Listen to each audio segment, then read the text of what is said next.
ইদানিং ইউটিউবে একটা ভিডিও ভাইরাল হয়েছে, যা আপনারা দেখেছেন, মনার আর কাফির।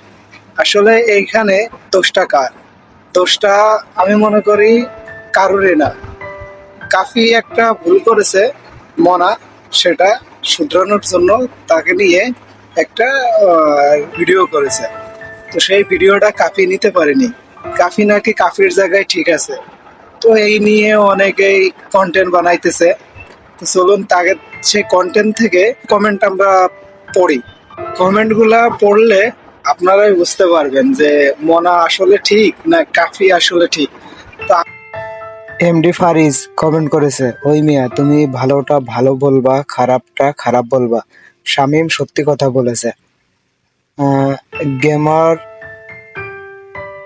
মকসেদুল, শামীম ভাইয়ের কথায় আমি একমত। তৌফিক আহমেদ ভাই বলেছেন, ওনার এক্স শুধু শুধু ওনাকে ছেড়ে গেছে, লুচ্ছা দেখেই ছেড়ে গেছে। অস্থির ছিল এটা, অস্থির। আহ, মিম মিম জাহান, শামীম ভাই সবসময় বেস্ট। হ্যাঁ, অবশ্যই শামীম ভাই সবসময় বেস্ট। এটা কারোর একটা কন্টেন্ট থেকে আমি স্ক্রিনশট নিয়েছি। তো এরকম ইউটিউবে আপনারা যে দেখেন যারাই কন্টেন্ট ভিডিও করেছে তাদের কমেন্টগুলো চেক করে দেখুন। বেশিরভাগই কমেন্ট শামীম ভাই, বেশিরভাগ বলা ভুল হবে, বেশিরভাগ বললেও ভুল হবে।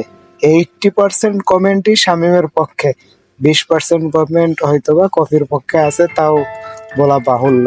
তো এর থেকে বোঝা যায় যে কাফি সেরা নাকি শামীম সেরা। আমার কাছে তো শামীমকেই সেরা লাগে। আপনাদের কাছে কাকে সেরা লাগে জানিয়ে যাবেন।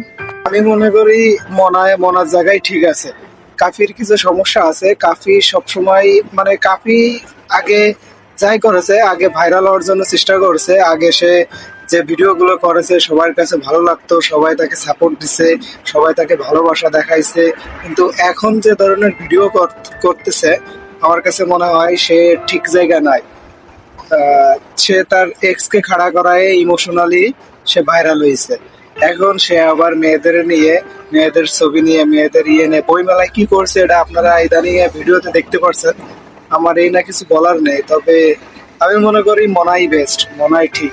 তো কাফিরে ছোট্ট একটা মেসেজ দিতে চাই আমি, মনার সাথে লাগতে আইসো না।